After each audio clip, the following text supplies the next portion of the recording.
Hi guys, this is Edward, and welcome to my quick unboxing of the Kensington Slimblade Pro wireless trackball. This new version operates wirelessly by either Bluetooth or USB dongle, or you can still keep it plugged in by way of USB-C cord. But I wasn't really enjoying the wired Slimblade due to the amount of noise the clicking of that one made. It just reminded me of quacking ducks or something. I heard this new version was quieter, so I wanted to see for myself. It is so much better. The ball itself is darker, and the whole body of the trackball is darker, so those are also some nice improvements. Anyway, here's the click test.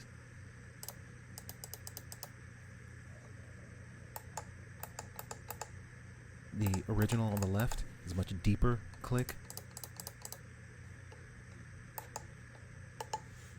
The expert trackball.